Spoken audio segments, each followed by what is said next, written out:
Well, what we've got here is an oligarchical system where we have a small group of individuals controlling the planet by controlling all the resources on the planet.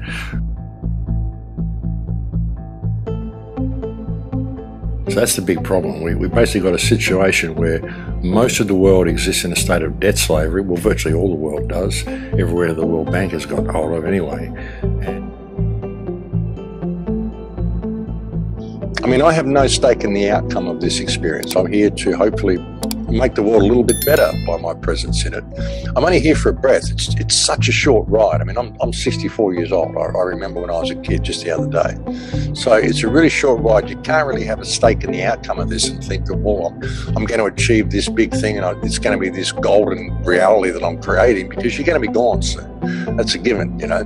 So we place too much emphasis on the physical. You know, I want a big front door. I want a big house. I want to be able to buy beautiful jewelry for my wife. I want to be able to have all this pile of stuff so I can sit on top and say, look at me, I'm successful. But really it's about this. It's about you. It's about finding out what your true purpose is and finding out how to express yourself in an unlimited capacity as human consciousness, you know. That's what you really come here to do. And I look at this whole thing as a soul test, you know. So, I mean, it's a way of getting rid of the spiritual baggage, a way of getting rid of the consciousness that doesn't work properly. But by the same token, we have so much invested in this physicality and this reality we've created for ourselves in our home or our car, or you got to be prepared to let all that go. Put on a backpack and just walk into the woods if need be, because I mean that's what we might have to do.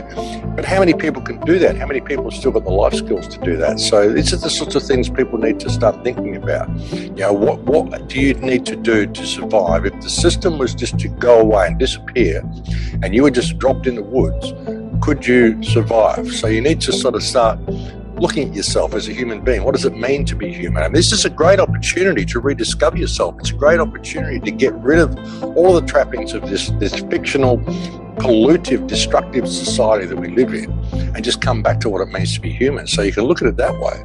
Control grid's an interesting thing. A lot of people don't realize what they're involved in. Just the simple fact of using credit cards, using smartphones, and all of this automated system is the problem. People don't realize what it is.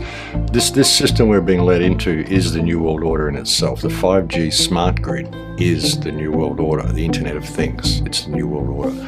People don't really understand how that works, but what it's about is monitoring every single aspect of your life. The smart grid is being presented to people as this thing that's going to be highly beneficial to us. You know, you'll only be using the electricity that you use, you'll only be paying for that, all this sort of stuff. So it's been presented as a really positive thing. But what it will do, it will put a dollar value on absolutely every aspect of your life. So that every time you turn on a tap, credit goes. Every time you turn on a light, every time you watch your TV, every time you boil your jug, every time you do anything, there's a dollar value attached to it.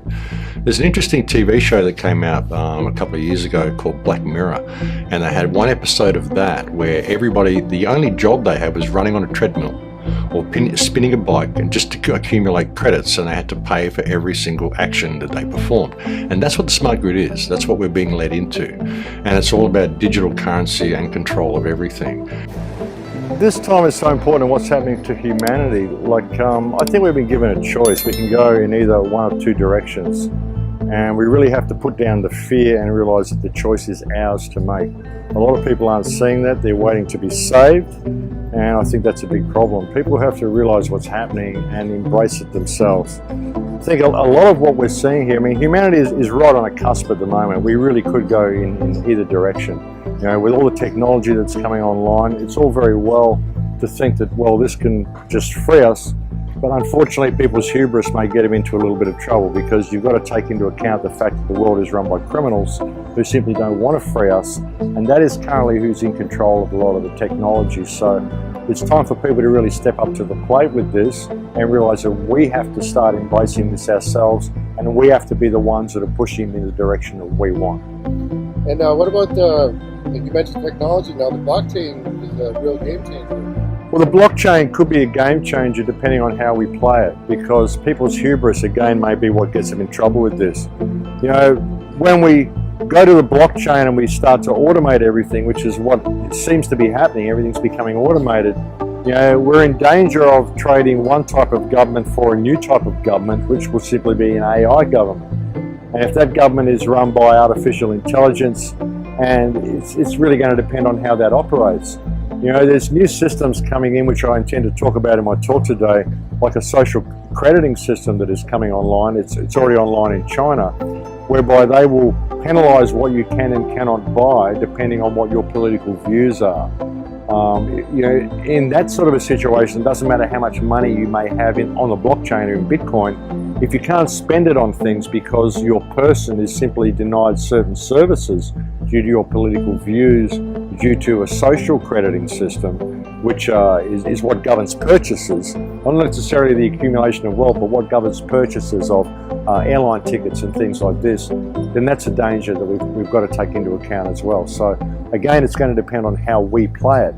The blockchain could be good, but we've got to look at how those who are currently in control of things wish to play this and what moves they're making to control the blockchain. Not, again, by controlling the blockchain, but by controlling what you can and cannot purchase due to your political views.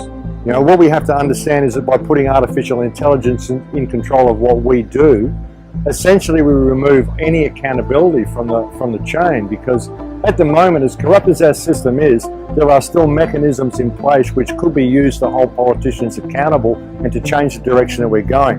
A lot of people are too extremist in their view of this. They're not prepared to use elements within the system to change the system from within.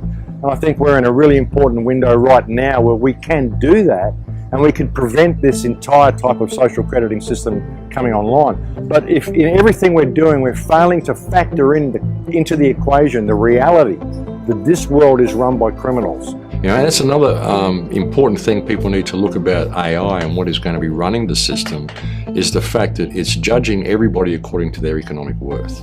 It's putting a dollar value on everything, and all you've got to do is go and analyze a corporation to realize it's a psychopath.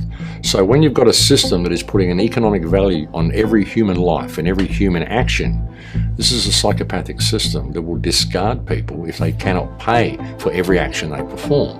And life was never supposed to be like that. I mean, there's a great fear of losing all of this stuff and all these conveniences and these mod cons and these little gadgets that we use. But what about being human? What about being human? So it's a great opportunity for that, and you're being put into a position where you don't have a choice. It will eventually destroy the planet, destroy all life on the planet. You know, basically we're harvesting resources and turning them into rubbish because we have to make everything to break in order to support the economic model. So we're turning the entire planet into a rubbish tip, and eventually it will cost all life on the planet. It will cost all human life anyway, and the planet will not sustain us if we continue to support this system. So that's the main basic problem that we've got.